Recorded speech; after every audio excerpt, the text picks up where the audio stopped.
53절에서 14장 12절까지 말씀 교독합니다.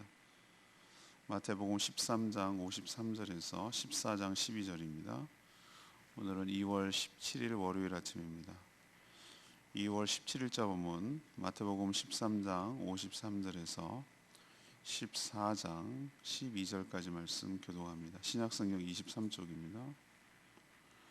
예수께서 이 모든 비유를 마치신 후에 그곳을 떠나 고향으로 돌아가사 그들의 회당에서 가르치시니 그들이 놀라 이르되 이 사람의 지혜와 이런 능력이 어디서 났느냐. 이는 그 목수의 아들이 아니냐. 그 어머니는 마리아, 그 형제들은 야고보, 요셉, 시몬, 유다라 하지 않느냐. 그 너희들은 다 우리와 함께 있지 아니하냐. 그런즉 이 사람의 이 모든 것이 어디서 났느냐 하고 예수를 배척한지라. 예수께서 그들에게 말씀하시되 선지자가 자기 고향과 자기 집 외에서는 존경을 받지 않음이 없느니라 하시고 그들이 믿지 않음으로 말미암아 거기서 많은 능력을 행하지 아니하시니라. 그때 분봉왕 헤롯이 예수의 소문을 듣고 그 신하들에게 이르되 이는 세례 요한이라. 그가 죽은 자 가운데서 살아났으니 그러므로 이런 능력이 그 속에서 역사하는도다 하더라. 전에 헤롯이 그 동생 빌립의 아내 헤로디아의 일로 요한을 잡아 결박하여 옥에 가두었으니 이는 요한이 헤롯에게 말하되 당신이 그 여자를 차지하는 것이 옳지 않다 하였습니다. 헤롯이 요한을 죽이려 하되 무리가 그를 선지자로 여김으로 그들을 두려워하더니 마침 헤롯의 생일이 되어 헤로디아의 딸이 연석 가운데서 춤을 추어 헤롯을 기쁘게 하니 헤롯이 맹세로 그에게 무엇이든지 달라는 대로 주겠다고 약속하거늘 그가 제 어머니의 시킴을 듣고 이르되 세례요한의 머리를 소환에 얹어 여기에서 내게 주소서 하니 왕이 근심하나 자기가 맹세한 것과 그 함께 앉은 사람들 때문에 주라 명하고 사람을 보내어 옥에서 요한의 목을 베어 그 머리를 소반에 얹어서 그 소녀에게 주니 그가 자기 어머니에게로 가져가니라. 요한의 제자들이 와서 시체를 가져다가 장사하고 가서 예수께 아뢰니라. 아멘. 예수님이 고향 나사렛이겠죠. 갔는데 거기서 가르쳤는데 사람들이 놀랐지만 그를 인간적으로 잘 안다는 이유로 영접하지도 않고 환대하지도 않았습니다. 예수님은 그들의 불신을 보시고 거기에서는 많은 능력을 행하지 않으셨습니다. 또 헤롯, 분봉왕 헤롯, 유아를 학살한 자의 아들입니다. 헤롯 대왕이라고 부르고 여기는 4개 지역으로 쪼개서 조금하게 다스리는 그들의 아들 분봉왕을 말하는 것이죠. 분봉왕 헤롯은 예수님의 소문을 듣고 자기가 죽인 세례 요한이 환생한 것이라고 여기며 두려워합니다. 왜 죽였는가 그 이야기를 다시 과거로 돌아가서 얘기를 하고 있는데 이 헤롯 왕이 동생의 아내 빌립이죠. 빼앗아서 결혼하는 것을 두고 세례 요한이 강하게 비판했던 것 같아요. 옳지 않다. 그러자 옥에 가뒀고 죽이려고 했지만 선지자로 여김으로 죽이지는 않았는데 생일날 됐을 때 딸 살로메죠. 간악한 모녀 간의 모의 때문에 소원이 뭐냐라고 했으니 때 세례 요한의 목을 달라. 이렇게 해서 정말 어떻게 보면 어이없이 한 사람의 목숨, 귀한 목숨이 농간에 해서 죽이는 그 스토리를 지금 쭉 얘기하고 있습니다. 그래서 오늘 질문은 그 주님의 은혜를 막는 것이 뭘까? 주님의 은혜를 받는 데 있어서 막고 방해하는 것이 뭐냐는 것이죠. 먼저 그 13장 53절에서 58절까지 말씀 근거로 주님을 불신해서 영접하지 않는 것, 이게 은혜를 막는 결정적인 요인이죠. 예수님이 그 모처럼 자신의 고향 그 나사렛에 가서 회당에서 사람들을 가르쳤습니다. 고향 사람들, 그러니까 나사렛 사람들은 예수님의 이 탁월한 가르침에 놀랬죠. 하지만 오히려 이런 지혜 그리고 이런 능력이 어디서 났지? 라고 의아해할 뿐 예수님을 믿지는 않았어요. 예수님을 끝까지 그들은 뭐라고 불렀죠? 이 사람 이렇게 불렀어요. 14절에 보시면 알겠죠? 이 사람의 지혜와 이런 능력이 어디서 나느냐? 그리고 뭐라고 깔아봅니까? 요셉의 목수 그 목수라는 건 요셉이겠죠. 목수의 아들 아니냐? 이런 식으로 예수님을 메시아라고 믿지 않았어요. 적어도 이렇게 탁월한 가르침을 있으면 랍비, 최소한의 예의, 랍비는 선생님이라는 뜻이에요. 랍비라고도 부르지 않고 이 사람이라고 얘기한 거예요. 왜 그렇죠? 예수님을 자기 딴에는 굉장히 잘한다고 생각을 하는 거예요. 잘한다. 인간적으로 잘한다는 거죠. 아버지 요셉, 그 어머니 마리아, 그들의 동생 이름까지도 잘 알죠. 여기서 동생 이름이 나옵니다. 마리아가 요셉 사이에서 예수님 말고 정말 육신적으로 태어난 동생 야고보, 요셉, 시몬, 유다 4명의 형제가 있고 이름은 안 나오는 누이들까지 있어요. 누이들은 여기 살고 있지 않느냐라고 얘기하는 걸로 봐서 지금도 거기에 있었던 것으로 보여요. 그러니 예수님을 자기가 잘 안다고 생각했는데 이거는 어떤 것을 잘 안다는 거죠? 그냥 인간적인 조건들, 그들의 가족들, 형제들 이것을 안다고 해서 그분이 누구인지까지 다 안다고 생각하는 것은 오산인데 오히려 인간적인 조건만 생각하고 그 틀에서 자기가 가진 생각의 틀에서 벗어나지 못해서 예수님이 누구신지 알아보지도 못하고 결국 영접하지 않고 배척하는 어리석음을 범했다 이 말입니다. 예수님 58절에 보면 뭐라고 그랬습니까? 그들이 믿지 않는 모습을 보고 거기서 많은 능력을 뭐하지 않았다? 행하지 않으셨다. 여기서 첫 번째 은혜를 막는 것을 첫 번째 알 수 있죠. 뭐가 은혜를 막습니까? 믿지 않는 것, 영접하지 않는 것, 배척하는 것. 이것이 바로 주의 은혜를 막는 결정적인 요인입니다. 우리도 그럴 수 있으니 정말 조심해야 될 일이죠.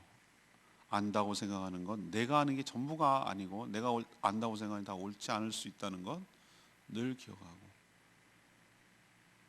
영안이 열려 주님을 똑바로 알고 보고 믿고 영접할 수 있어서 은혜를 경험하게 해달라고 간절히 기도할 필요가 있는 줄 압니다. 두 번째 얘기는 그 14장 1절에서 5절까지 말씀입니다. 은혜를 막는 두 번째는 자기 잘못을 회개할 기회를 놓치는 것. 이게 바로 은혜를 막는 것입니다. 헤롯 왕, 분봉왕 헤롯이죠. 베들레헴에 있는 아기들을 다 죽인 것은 그의 아버지를 말하고 여기는 분봉왕을 말한다고 했어요. 이 사람도 예수님에 대한 소문을 들었겠죠. 얼마나 많은 활약을 했고 많은 일들을 일으켰으니까. 근데 그는 뭐라고 생각했냐면은 이게 원래 죄책감이 있는 사람들 이런 모습이 나타나. 자기가 전에 죽인 세례 요한이 다시 뭐한 것이다? 환생한 것이다. 다시 살아난 것이다. 그렇지 않으면 저런 탁월한 능력을 행할 수가 없다. 이렇게 자기가 자기 혼자 딴에는 생각한 거예요. 왜 그런 생각을 했냐면은 자기가 죽였으니까 마음에 걸리는 거예요. 자기가 죽이지 않았어야 되는데 어쩔 수 없이 죽인 것에 대한 죄책감을 겨전히 안고 있다는 뜻이에요. 이 말이. 왜 죽일 수밖에 없었는가? 세례요한이 헤롯의 그 부도덕함을 비판하고 질타했기 때문에 그래요. 헤롯은 자신의 이복 동생 빌립의 아내이기도 하고 조카이기도 해요. 이 참 무슨 콩가루 집안인지는 알 수가 없으나 합스부르크 오스트리아에 보면은 다 근친 결혼했어요. 거기는 혈통을 유지한다는 이유로. 그렇게 해서 얼마나 좋지 않은 유전병이 많이 생기는지 몰라요. 그들에게 있어서. 하여튼 이런 일들이 왜 일어나는지 우리로는 상식적으로 이해가 안 가나 아무튼 왕족들 희한한 일들을 많이 벌리니까 아주 웃기는 비윤리적인 반인류적인 뭐 이런 일들을 지금 하고 있는데 아무튼 이복 동생의 빌립의 아내이자 조카인 헤로디아를 가로채서 자기의 아내로 삼았어요. 전 부인하고는 이혼하고. 자, 그러면 이건 지금 봐도 참 희한하고 당시로 봐도 좀 희한한 일이고 이거 있을 수 없느냐고 생각했는데 세례요한은 당시에 살아있는 권력, 말 한 번 잘못하면 요즘은 정말 많이 좋아졌지만 말 한 번 잘못하면은 어떻게 됩니까? 쥐도 새도 모르게 죽을 수 있잖아요. 그런데도 불구하고 아랑곳하지 않고 용기 있게 그거는 잘못된 것이다, 옳지 않다라고 정확하게 지적하고 비판을 했어요.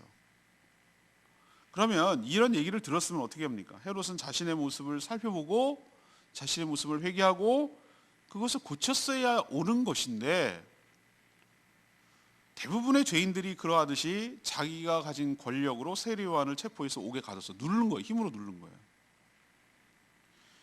여러분, 힘으로 누른다, 가린다, 은폐한다, 속인다 해서 자신의 잘못이 없어지는 것은 아니에요. 끝내 세례요한을 죽였지만 예수님을 세례요한의 환생으로 생각할 만큼 그는 평생 동안 죄책감에 시달리고 마음에 남았던 것으로 봐서 사람을 죽이는 것으로 문제가 해결되지 않는구나, 그 죄는 그렇게 해서 씻겨지지가 않는구나라는 것을 깨닫게 되는 것이죠. 그만큼 마음에 평안함이 없었다는 뜻이죠.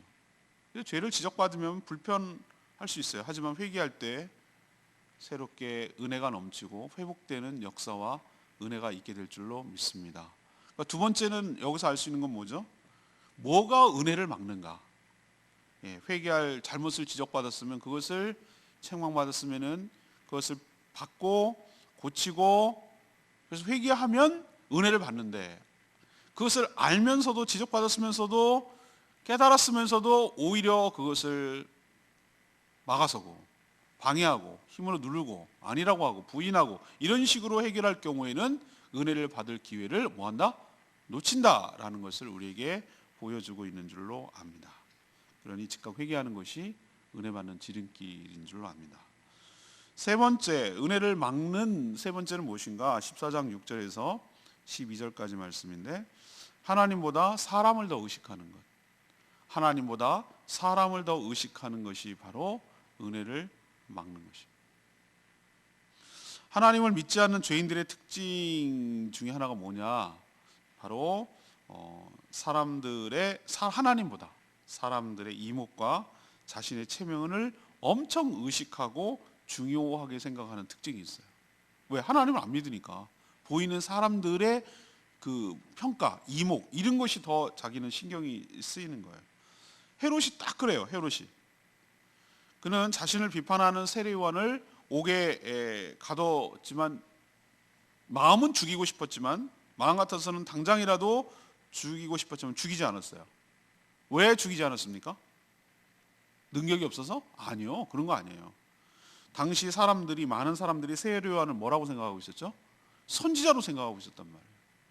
그럼 만약에 선지자로 생각하고 있는데 이 사람을 함부로 죽이면 여론이 급격하게 악화되고 자신에 대해서 등을 돌리고 자신을 비판하고 책망하고 여러 사람들이 민심이 나빠질 것을 염려해서 죽이지 않은 것뿐이지 마음은 벌써 죽이고 싶었던 거예요. 그러면 이 헤롯이 누구를 더 의식한다는 뜻입니까? 하나님은 안중에도 없고 세례요한 같은 거는 뭐 깜도 아니고 뭘 더 의식한다? 사람들의 여론, 평판, 통치가 흔들릴까 봐 라는 것을 더 의식하고 있다는 것을 보여주는 것이죠.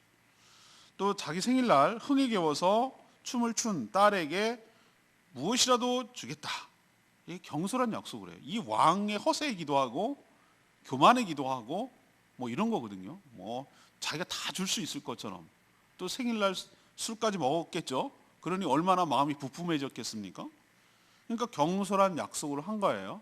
그럼 뭐 애들 뭐 그런 약속을 해봤자 무슨 얘기를 하겠나 이렇게 싶지만, 그 뒤에는 사악한 그의 아내 이 헤로디아가 있어요. 전 여기서 헤롯이 나쁜 놈인 줄 알았어요. 여러분 느끼세요? 난 헤로디아가 더 나쁘다고 생각해요. 권력을 위해서 자기 남편이었던 빌립은 왕이 아니잖아. 거기 있어봐야 소용없잖아. 그러니까 나는 헤롯이 어떻게 헤로디아를 저렇게 차지해도 가만히 있지라고 생각했는데 아니었어요. 이 여자는 더 나쁜, 권력을 더 지향하는, 자기를 비판하고 그런 것을 눈에 가시처럼 생각하는 세례요한을 죽이고 싶은 마음이 이 여자도 있었던 거예요. 헤롯은 자기 체면 때문에 못 죽였지만 이 여자는 자기 살로메, 그 딸 이름이 살로메거든요. 살로메가 막 요염하게 춤을 추고 막 이쁨 받고 막 그러니까 네 소원이 뭐냐 다 들어줄게 얘기했을 때 얘 생각은 아니에요. 살로메는 그런 생각을 하지 못하는데 이 여자 헤로디아가 딸 살로메에게 뭐라고 사주합니까? 세례요한의 자른 목을 소반, 쟁반, 작은 쟁반에다 여기서 달라고 요구하는 거예요. 그러니까 미루면 또 술 깨고 뭐 분위기 해산되면 안 되니까 여기서 당장 달라. 여러분 같으면 어떻게 하겠어요? 이 생일날 이런 걸 하고 싶겠어요? 아니 아무리 생각해도 안 어울리잖아요. 이 분위기 확 깨는 게 찬물 깨는 것 같잖아요. 생일에 어울리지 않은 잔혹한 짓임을 잘 알았지만 이 헤롯은 뭡니까? 여기서 또 체면 나오는 거예요. 자기가 한 말이 있거든. 여러 사람들 앞에서 다 줄게 뭐 이렇게 했는데 그 말을 걷어들인 게 자기네 체면에 손상이 된다고 생각하는 거예요. 그런 얘기는 안 들어줘도 야 네가 어울리는 얘기를 해라. 아니라고 해도 뭘 되는데 참 웃기죠. 이게 얼마나 자기의 평판이 중요했는지 여기서 알 수 있는데, 그러니까 다른 사람의 이목과 자신의 평판이 훨씬 더 가치 있다고 생각한 거예요. 사람 목숨이나 뭐 이런 것보다는. 여기서 세 번째 알 수 있는 것은 무엇입니까? 은혜는 어떤 사람에게 임합니까? 사람보다도 하나님을 의식하고 경외하는 자에게 임하게 될 줄로 믿습니다. 그럼 은혜를 막는 건 또 뭐냐? 하나님보다 사람의 이목과 평판, 평가, 체면 이런 것들을 훨씬 더 중요하게 여기는 사람에게는 하나님의 은혜가 임하지 않는다라는 것을 우리에게 분명히 가르쳐주고 있는 줄로 압니다. 오늘 레메 말씀이 4절 말씀 14장 4절이겠죠. 이는 요한이 헤롯에게 말하되 당신이 그 여자를 차지한 것이 옳지 않다 하였음이라. 누가 비판하는 얘기입니까? 세례 요한이 분봉왕 헤롯에게 비판하는 내용이 이런 내용입니다. 세례 요한은 예수님이 뭐라고 극찬한 자죠? 여자가 낳은 중에 가장 뛰어난 자라는 극찬을 받았어요. 그렇지만 마지막 구약의 선지자라고 제가 그때 설명했죠. 그는 광야에 외치는 소리로서 주의 길을 예비한 신실한 주의 종이었어요. 그는 회개를 촉구했고 회개의 증표로 물로 세례를 준 사람이에요. 순교를 각오하고 불의와 타협하지 않은 사람인 것을 오늘 말씀을 통해 알 수 있어요. 살아있는 권력보다 하나님을 더 의식하고 주신 사명을 더 소중하게 여겼어요. 그는 이렇게 죽었지만 그의 이름과 사명은 앞으로도 계속 성경을 통하여 우리에게 영원히 남게 될 줄로 믿습니다. 오늘 아침에 우리 박정환 목사님 페이스북에 올린 말씀이 계속 마음에 울려요. 사람은 때가 되어 가는 게 아니라 하나님의 사명 때문에 살다 가는 사람이다 라는 얘기를 하는 것에 감사를 드려요. 무슨 얘기냐? 하나님이 거기까지 라고 하면은 우리가 생각할 때 아니 세례 요한이 이렇게 험하게 죽을 사람이 아닌데요. 하나님 이 세례 요한의 명예를 지켜주셔야죠. 아니면 뭐 좀 뭔가 극적으로 뭔가 그렇게 하셔야지. 이게 뭐예요? 생일날 어이없이 농간에 놀아가지고 옥에 갇혀 있다가 죽는 이게 세례 요한에 대한 대우인가요? 우리는 이렇게 생각해요. 그것도 우리의 욕심이고 그렇다는 것을 깨닫게 되는 거죠. 우리 인간적인 생각에는 좀 더 대우하고 뭐 이렇게 하고 싶지만 하나님이 하시는 일은 사명 따라 소명 따라 가는 것이에요. 주의 종들은 여기까지 그리고 너는 이렇게 라고 하면은 거기까지인 것이고 그렇게 되는 거예요. 그것까지도 받아들일 수 있는 마음, 믿음이 우리에게 필요할 줄 아는 것이죠. 욕심, 그것조차도 욕심이에요. 우아하게 죽고 우아하게 은퇴하고 우아하게 뭐 하는 거 그거 아니면은 그러면 아닌가? 아니에요. 우리는 세례요한처럼 사명 따라 살다가 사명 따라 가는 것이에요. 그것이 오늘 도전이 돼요. 아, 그렇게 될 수도 있겠구나 라는 생각을 늘 하고 살아가는 것이죠. 오늘 질문은 뭐였습니까? 주님의 은혜, 하나님께서 우리에게 주실 은혜를 막는 게 뭘까? 막아서는 방해물이 뭘까? 이것이 오늘 질문인데 첫 번째는 무엇입니까? 고향에서 배척한 거. 주님을 불신하고 배척하고 환대하지 않는 것이 아무런 능력을 행하지 않는 것. 은혜가 없는 그 이유가 되고요. 두 번째는 헤롯에게 잘못을 지적받았을 때 뭐하죠? 회개할 기회를 놓치는 것, 돌이킬 수 있는 기회를 놓치는 것이 은혜를 망하선 두 번째 이유고요. 세 번째는 뭡니까? 하나님을 경외하기보다는 사람의 평판, 여론, 이목 이런 것을 훨씬 더 중요하게 생각하는 것. 그게 바로 은혜를 막는 주요한 세 가지 요인인 것 기억하시고, 이런 것을 제거해서 하나님의 은혜를 충만히 받아 누리며 살아가는 복된 인생 되기를 축복합니다. 오늘 말씀 붙들고 기도하기 전에 282장 찬양지 부르고 기도하겠습니다.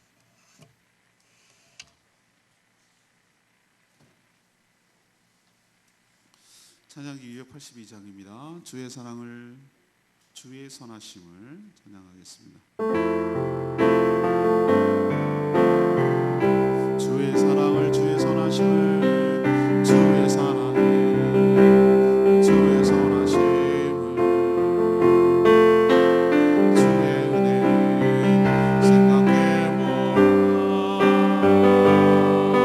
나를 보다도 더 크신 아버지의 사랑이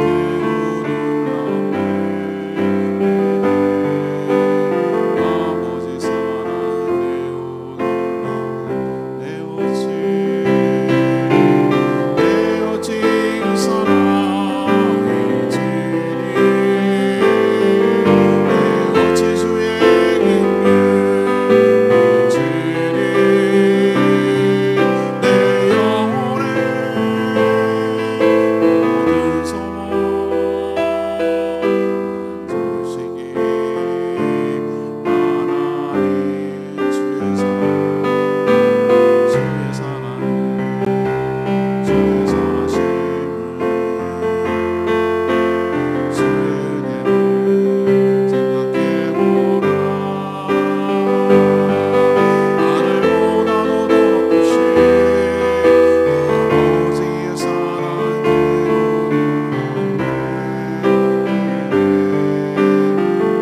하나님 베풀어 주실 은혜가 무엇인지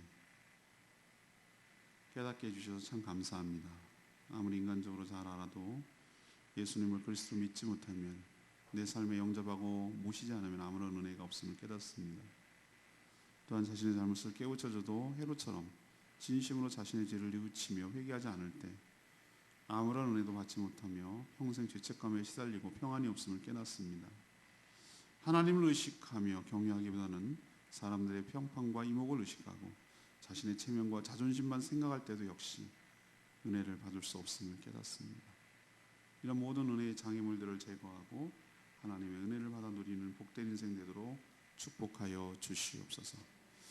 오늘 하루도 하나님 앞에 간구하고 기도하는 대로 응답되는 역사가 있게 하여 주시고, 하나님 앞에 찾고 구하는 자에게 은혜를 베풀어 주신 하나님의 신실하심과 하나님의 약속을 온전히 신뢰하고 믿음으로 나아가 주의 은혜를 입는 복된 하루 되도록 축복하여 주시옵소서. 기도조차 못하는 연약한 자들 대신하여 중보 기도할 때 하나님 은혜 베풀어 주시고 하나님 은혜로 가득 채워주시기를 원합니다. 눈 때문에 어려움을 겪는 분들 주님께서 긍휼히 여겨주셔서 하나님께서 안전하게 지켜 보호하여 주시옵소서. 이 한 주간도 주님의 은혜 가운데 살기를 원합니다. 속히 모든 질병에서 자유하도록, 안정을 찾도록, 경제가 회복되도록 하나님께서 은혜를 부어 주시옵소서. 주님 손에 온전히 맡겨드리었고 예수 그리스도의 이름으로 축복하며 기도합니다. 아멘. 이번 한 주간도 주님의 은혜 가운데 살게 되기를 간절히 축복합니다. 오늘 12서 생방송이니까 문자 많이 보내주십시오. 기도하고 시작하겠습니다.